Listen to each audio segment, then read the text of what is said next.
Hi, this is Jack Stanley, and I wanted to talk about the Columbia Marconi Velvet Tone record.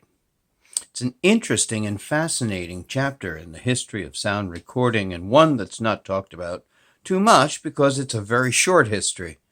They were wildly unsuccessful, but it's an interesting story. Of course, the Marconi Velvet Tone is based all around the inventor of the wireless, Marconi. But the important point to Columbia's Marconi Velvet Tone Records is the fact that Marconi really had very little, if anything, to do with those records outside of allowing Columbia to use his name and image, which also caused a problem too, which we'll talk about in just a moment. Most of the work that was done to make the Marconi Velvet Tone record was by Thomas MacDonald. Thomas MacDonald was with Columbia, and he was one of the greatest assets a company could have. There are few in the industry that had the abilities or intellectual prowess when it came to innovation that Thomas MacDonald had. He is one of the greats in the history of the pioneer era of sound recording. And he took out a patent for a celluloid kind of soft shellac covering for records, and this was what would be used for the Marconi Velvet Tone. I must tell you, the Marconi Velvet Tone was way ahead of its time and was wildly unsuccessful. And there's a couple of reasons. I want to show you several different things. First off, when they came out in these wonderful envelopes. Just do it this way so you can see it. There we are, the Marconi Velvet Tone record. There's Marconi's image there. Talks about all its qualities. Also talks about what you can and cannot do. Another thing is, it's more wonderful than wireless. It's as wonderful as wireless, Pretty amazing. But I'll talk about what's down here below in just a few moments. But I wanted you to get a look at this because I think it's really neat. And you don't see these sleeves very often. You see the records much more often than the sleeves themselves. But the thing is that when they first came out with the records, one of the first things was this. This was the first style of label. Now you'll notice something very interesting about this. That Marconi's receding hairline in the photograph was not looked upon very wildly by our friend Mr. Marconi. And so, I must tell you that they had to kind of airbrush in some more hair on his head. And as you can see here, just look at him carefully, you'll see that there's a little bit more forehead than Marconi wished anyone to see. And that was switched over pretty quick. And they came out with the new and improved Marconi image. And as you can see, he's got more hair. And of course, this was the standard record. Now, on the other side was the whole series of warnings and information and patents.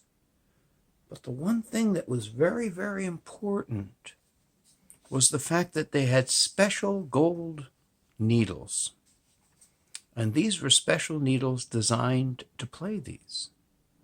Now, there were several problems with this. You had to buy these needles, which were 25 cents, which is a lot of money in those days. Also, you couldn't play other records with those needles. Well, I guess you could, but you'd probably ruin them. And you couldn't take it out, so you had to keep playing the Marconi Velvet Tone records.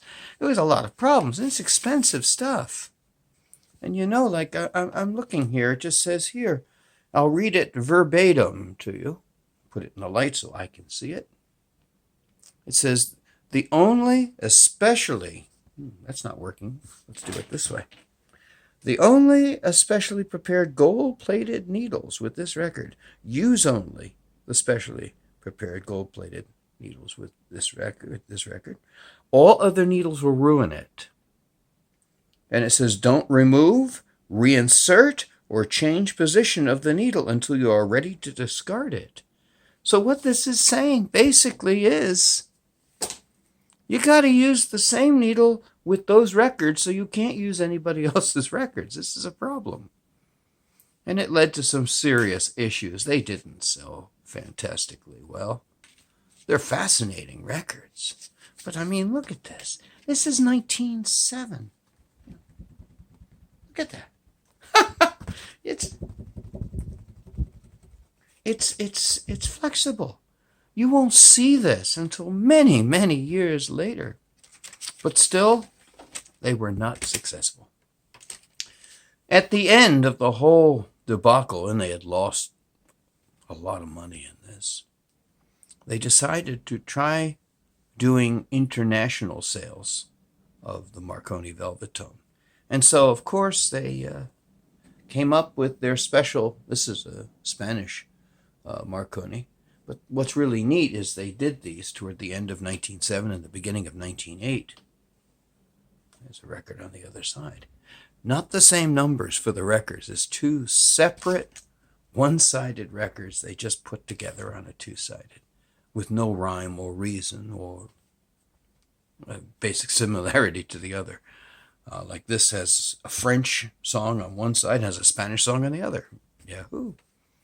These were even less successful. And as I have read, by 1910, they were selling them for nothing and giving away the gold-plated needles if you would just buy them. It's a pity. It was a fantastic idea. It was a wonderful innovation, fantastic service. But in 1907, the world wasn't ready for it. Therefore, they died a very quick death. Does not take away from the absolute genius of Thomas MacDonald. And Thomas MacDonald needs to be honored more in the history of sound recording. So that's about all I wished to talk about. Wanted to share this with you, which I thought would be kind of interesting to do. Thank you.